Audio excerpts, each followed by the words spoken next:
Me chamo Carolina, a gente vai conversar um pouco, né, sobre noções de direito ambiental, que é a nossa disciplina.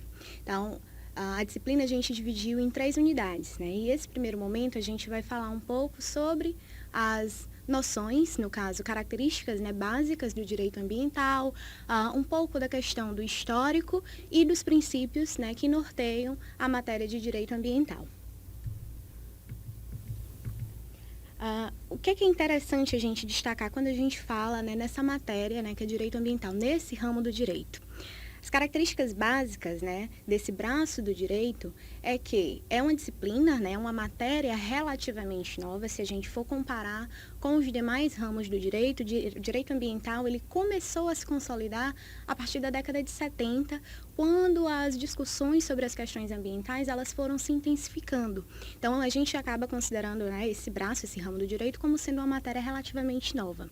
A gente pode considerar também que esse ramo do direito, ele tem uma relação direta com os demais ramos do direito, né? Eu posso fazer uma relação entre o direito ambiental e o constitucional.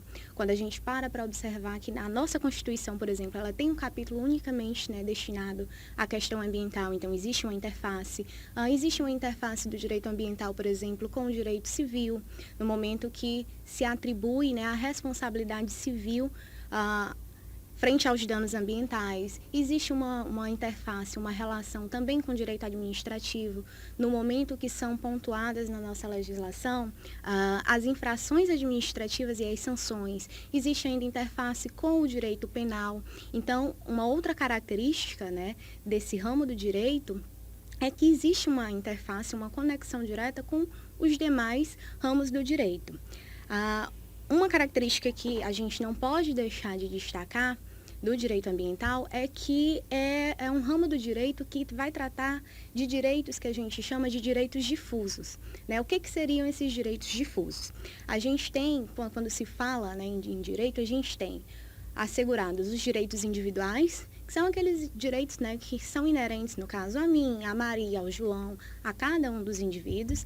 A gente tem os direitos considerados como direitos coletivos, né, que são aqueles direitos de representações de grupos em específicos. Então, por exemplo, o direito da categoria dos professores, uma categoria profissional específica dos médicos, dos advogados, tá? E tenho também, no caso, os direitos difusos, que são um tipo, por assim dizer, de direito coletivo, mas é um direito que, vamos assim dizer, ele vai além de indivíduos e além de representações. São direitos que cabem a todos, mas eu não posso dizer que ele vai caber a alguém específico. Como assim?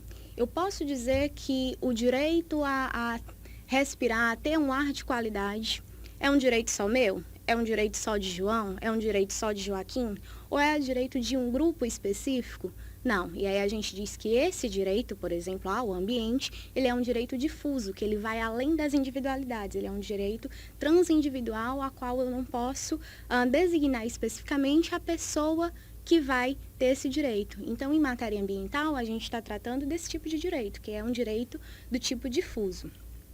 Por fim, uma característica que eu acho salutar a gente colocar também aqui, em específico, do direito ambiental, é que ele é um direito autônomo, né? As matérias que são tratadas, a legislação ambiental em si, ela é autônoma. Por que é autônoma? Ela não tem uma dependência, embora tenha uma interface, uma relação com as outras linhas do direito, como eu já falei, ela tem autonomia. Por quê? Porque ela é regida por princípios, né, específicos. Como a gente vai ver mais adiante, eu vou falar um pouquinho sobre esses princípios que norteiam, que balizam o direito ambiental. Então, por existirem esses princípios específicos, ela é tida como uma matéria, um ramo do direito, né, considerado autônomo.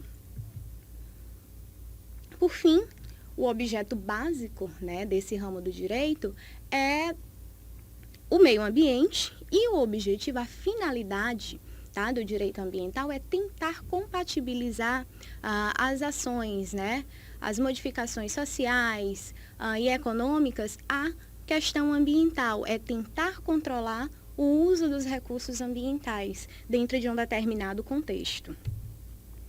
Aqui no Brasil, a gente pode colocar como marcos específicos para o direito ambiental 3 leis, né? Eu pontuei, no caso, a Política Nacional do Meio Ambiente, que vai ser objeto da nossa segunda unidade, que ela é datada, né, da década de 80, mais especificamente de 1981. É interessante destacar também a Constituição Federal de 88, que ela veio a ser a primeira Constituição, né? Aqui no Brasil, a gente teve outras constituições antes da Constituição de 88 e nenhuma delas, ela focou a questão ambiental. Na de 88, a gente tem um capítulo exclusivo para tratar do meio ambiente, né? Que é marcado lá pelo famoso artigo 225. E um outro marco, em matéria de direito ambiental, aqui no país, seria, no caso, a Lei de Crimes Ambientais, que é datada, né, do ano de 98. E a gente se pergunta, como é que surge, em que contexto histórico surge o direito ambiental? A gente sabe que quando se fala de direito, ele é, né, milenar. Antes de Cristo já haviam leis, né, que norteavam as relações sociais, que norteavam os processos econômicos, mas como falei, o direito ambiental ele é relativamente recente comparado aos outros ramos do direito. E aí, a gente, para poder entender em que contexto que essa matéria do direito ela surge, a gente precisa entender como foi, quando foi que as questões ambientais, elas ganharam espaço dentro, né, da sociedade, elas começaram a ser discutidas. E aí, o grande marco que a gente pode destacar é a Conferência de Estocolmo em 72, né? Que é quando, de fato, são lançadas as bases do desenvolvimento sustentável. E a partir dos diversos tratados internacionais que sucedem, né, a Estocolmo, né, de 1972, a gente vai ter lançado as bases para esse direito ambiental. Então, no momento que a sociedade, o governo, passa a perceber que de fato deve haver um desenvolvimento econômico e que esse desenvolvimento ele tem que ser compatível com a proteção ambiental e que tem que garantir a equidade social, a partir desse momento é que vão ser lançadas de fato as bases dessa matéria, que visa o quê? Controlar, ordenar o uso dos recursos ambientais do ponto de vista, né, legal. E aí eu recomendo que vocês façam uma leitura, né, depois em casa sobre as fontes internacionais do direito ambiental. O que seriam essas fontes? São os relatórios, os documentos gerados das mais diversas conferências ambientais que ocorreram ao longo das décadas. E aí também tem um material que está de suporte para vocês, que embora seja um artigo antigo da década de 90, eu recomendo a leitura, que é o artigo... um minuto. É um artigo que fala sobre legislação ambiental brasileira, um breve histórico. Então, como disse, mesmo sendo um artigo antigo, ele vai apontar para vocês que desde a época colonial, a gente tem sim leis que tratam da matéria ambiental, mas, embora, né, com foco diferenciado. Hoje a gente está numa fase chamada holística, né, da legislação. A lei, né, a legislação ambiental, ela enxerga o ambiente como sendo, de fato, um jogo, né, de interações que compreende uma série de aspectos. E anteriormente, se a gente for lá para fase que a gente chama de fase exploratória, que data do período colonial, existiam leis que tratavam da matéria, mas essas leis, elas visavam, na verdade, assegurar o uso desses recursos, né, assegurar a economia, e não assegurar a proteção e preservação ambiental como as leis, né, atuais. Então, eu recomendo que vocês façam essa leitura para complementar um pouco essa questão do histórico. Falar de princípios. Então, coloquei anteriormente que, dentre as características, né, salutares importantes da gente destacar do direito ambiental, eu destaquei para vocês que que o direito ambiental é uma matéria, é um ramo do direito considerado um ramo autônomo. Por quê? Porque ele se apropria de princípios próprios, de princípios específicos, né, para reger as leis ambientais. E aí, o que seriam esses princípios? Quando você diz que a Ana é uma pessoa valorosa, é uma pessoa que tem princípios sólidos, né? Tem princípios que são princípios positivos. O que a gente está querendo falar? A gente está querendo dizer que a Ana, ela tem uma conduta que é guiada por uma determinada coisa na qual ela acredita.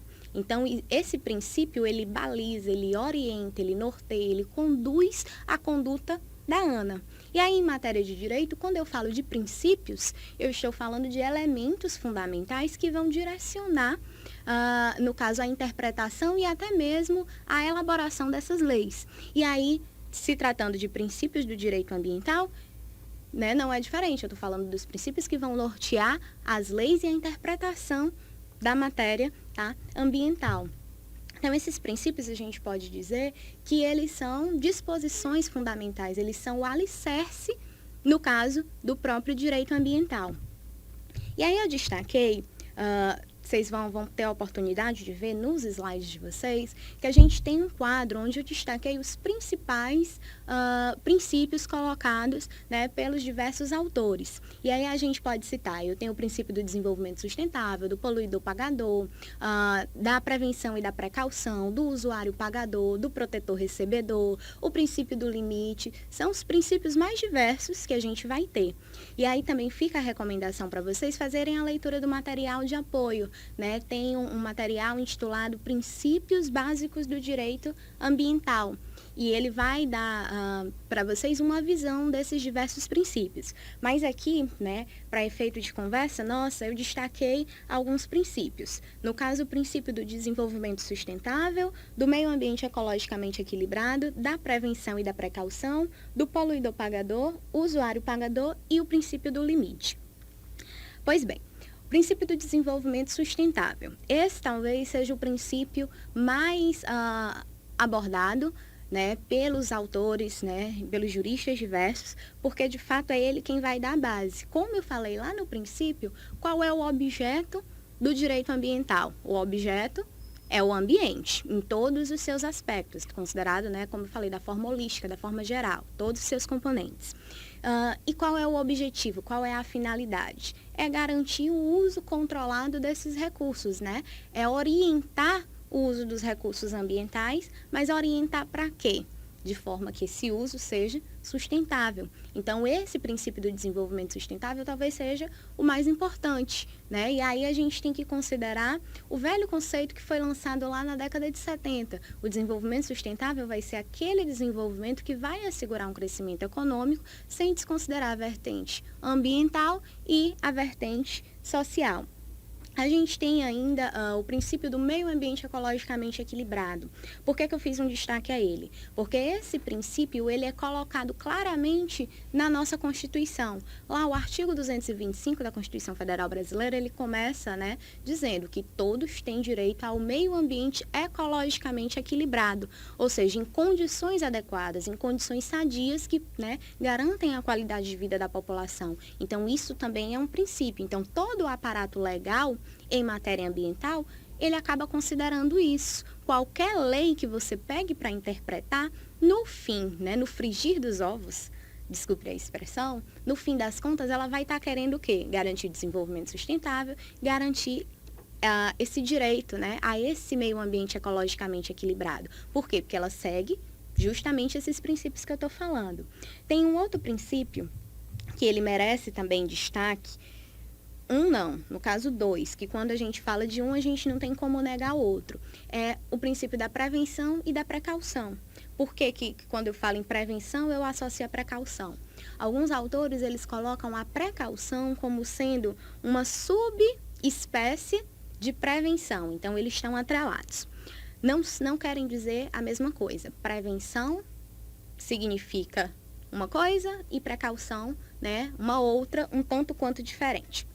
Quando se fala em prevenção, a gente está falando em evitar um determinado dano.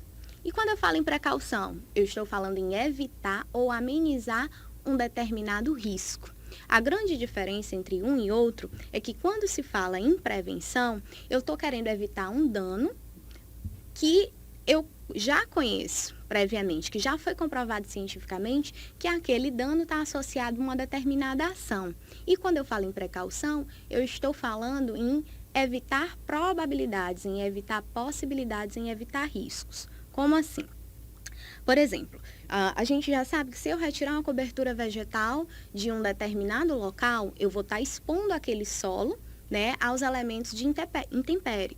Eu estou expondo ele, né, à ação dos ventos, à ação da água e demais ações, né, que tenham efeito, né, de intemperismo sobre aquele solo. Então, vamos supor que seja retirada a vegetação ciliar, né, da mata ciliar. Eu posso estar contribuindo, através da remoção dessa vegetação, eu posso estar contribuindo para o assoreamento de um determinado curso d'água. Isso já é comprovado cientificamente. Essa relação de causa e efeito entre retirada da cobertura vegetal e aumento, né, do assoreamento dos cursos d'água já é uma relação que já foi comprovada cientificamente. Então, no momento que eu sei disso, eu vou trabalhar para prevenir. Eu vou evitar que seja retirada essa cobertura, porque eu sei exatamente qual é o efeito que pode, né, ser causado por essa retirada. Aí, vamos lá. Isso é prevenção.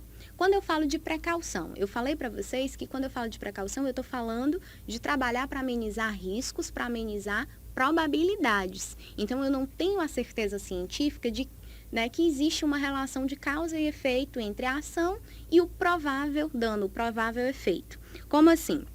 Até hoje nunca ficou comprovado, por exemplo, quais são de fato os efeitos dos transgênicos, né? Tanto que existe regulação específica para o plantio, para a produção e até mesmo para a venda de produtos que contenham transgênicos, mas não existe alegação científica, né, que comprove exatamente que o consumo de transgênicos possa causar um malefício à saúde pública. Ou não ficou comprovado ainda. Existem, né, suposições de que eu posso ter resistência a pragas, eu posso, de repente, contribuir para a extinção de espécies usando transgênicos, mas isso ainda não ficou, essa alegação não foi cientificamente comprovada e atestada. Então, você trabalha nesse sentido para precaver. Como não há 100% de certeza do efeito, você vai precaver. Por quê? Porque o fato de não haver certeza não elimina a responsabilidade de evitar um futuro dano. Então, aí é que reside a diferença entre prevenção e precaução. A prevenção, ela é feita quando você tem certeza científica de um dano. E a precaução, ela existe quando você trabalha com possibilidades, quando você trabalha com a incerteza científica, quando você trabalha com riscos. E aí, vocês vão, é uma sugestão de atividade para vocês, para o fórum, inclusive, que vocês discutam um pouco, né, sobre essas diferenças entre prevenção e precaução. Inclusive, tem um material, tem um artigo científico que fala justamente sobre essa diferença, né, entre prevenção e precaução. Uma outra coisa que eu gostaria, né, de destacar para vocês é a questão do poluidor-pagador. Já é um outro princípio. O princípio do poluidor-pagador, ele é fundamentado, né? Ele está presente tanto na nossa Constituição quanto na Política Nacional de Meio Ambiente. Então, aí só voltando aqui, fazendo um gancho para vocês. O que foi que eu falei que seriam os princípios? Os princípios são os elementos que vão nortear.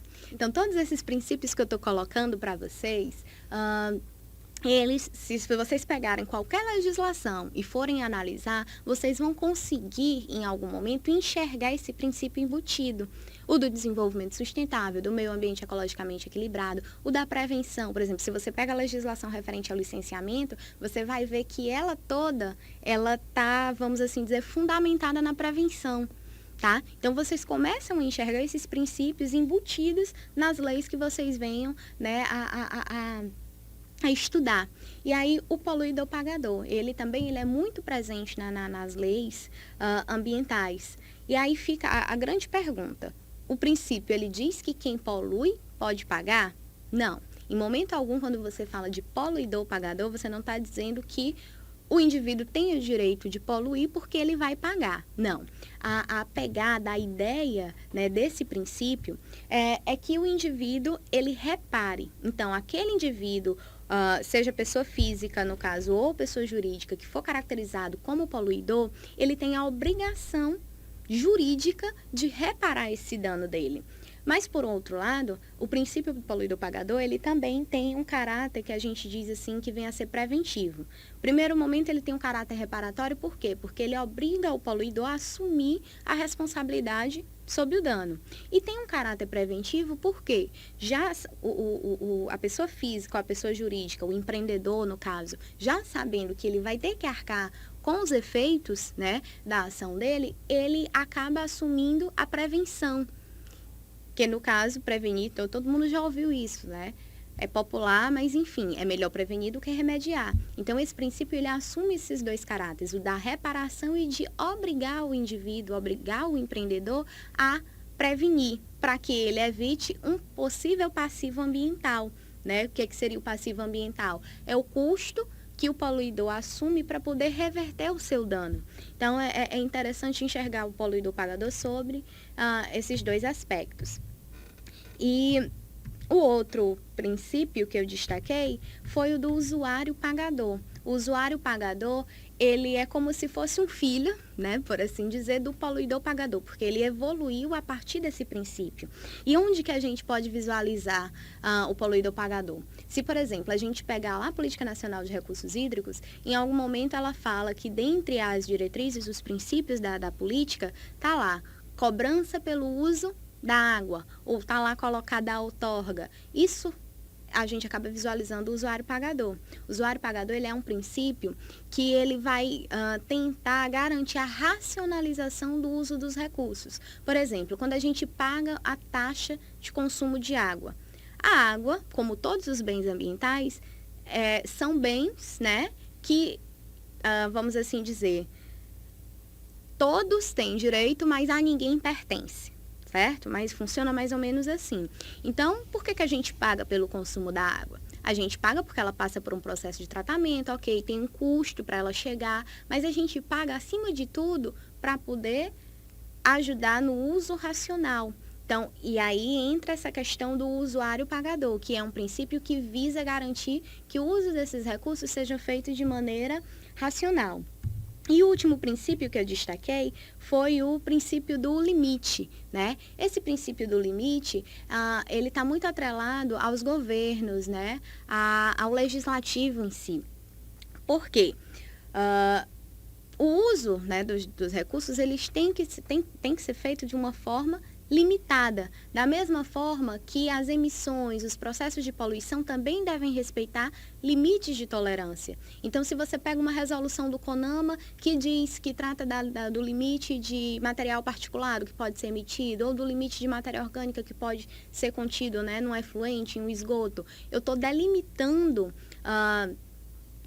as faixas, né, de tolerância para determinado compartimento ambiental. Isso é importante. As leis ambientais, elas trabalham também sobre essa perspectiva desse princípio. Então, os princípios, eles são os mais diversos. Eu volto a dizer, recomendo a leitura do material que foi deixado para vocês. E o interessante é que quando vocês estiverem analisando, fazendo a leitura de qualquer lei que seja, vocês tentem visualizar esses princípios, porque aquelas leis, certamente elas foram feitas, foram escritas considerando essas unidades, esses alicerces, esses balizadores que são os princípios do direito ambiental.